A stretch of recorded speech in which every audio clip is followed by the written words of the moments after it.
Hi, this is Gary with MacMost.com. On today's episode, let's look at the different ways that you can get music online.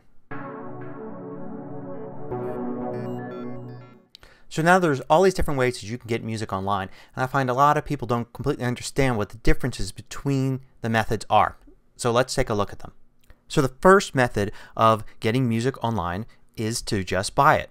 An example of a service like this, of course, is iTunes. But there's also Google Play and Amazon and other services as well. And the idea is that you can buy a song and then you download the file and you can then listen to the song as much as you want. There are no subscription fees. You don't have to continue to be a member of the service or anything like that. And typically, even if you lose the song, you can go back to that service, log in with your account, and download it again.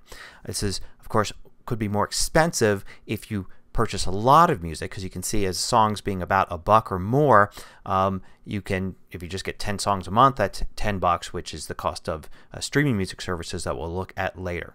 Now the second way we're going to look at to get music online is by using streaming radio. So as an example here, there's Pandora.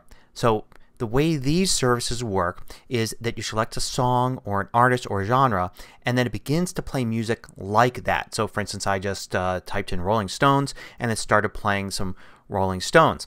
It won't only play the Rolling Stones though on this radio station that I've created. A lot of people get this wrong. They think, well, shouldn't it just play Rolling Stone songs? That's what I told it. But it plays music like that. It behaves like a radio station, but one personalized for you. You're the only one listening to this particular music at this particular time.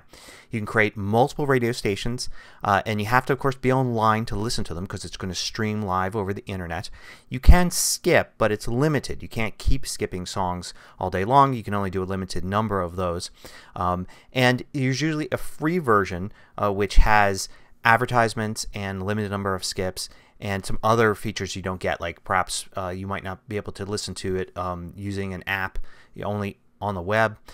So you can do that, or you can pay a fee, usually an annual fee. It's not too much, to get rid of the ads, have some more skips, be able to have more features like listening on your iPhone and such.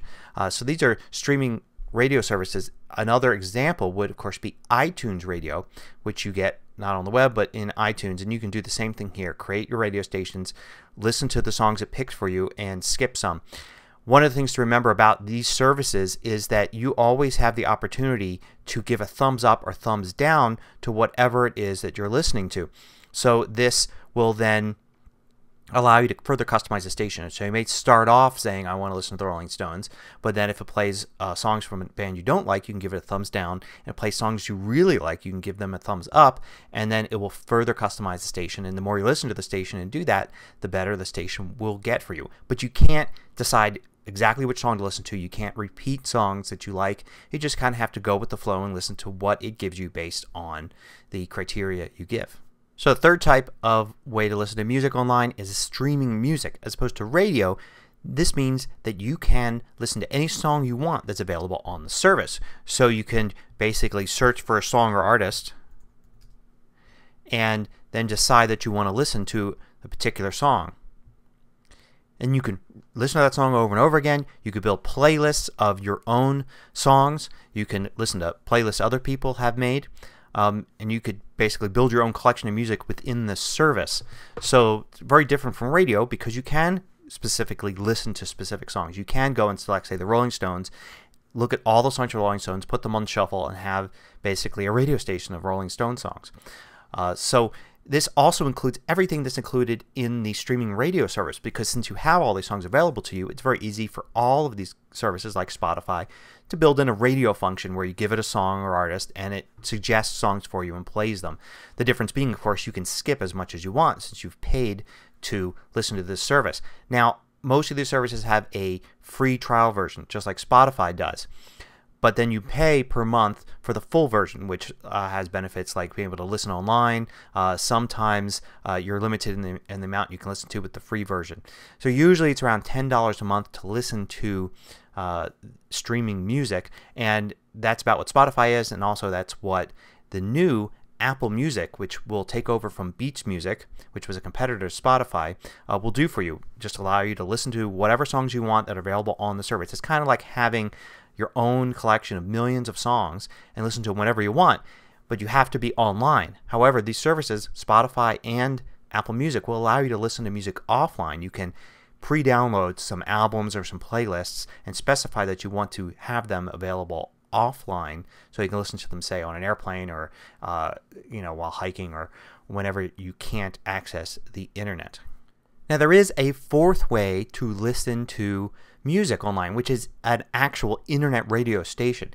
This is different than streaming radio in that you're listening to the same thing everybody else is listening to. Matter of fact, you can get to these in iTunes.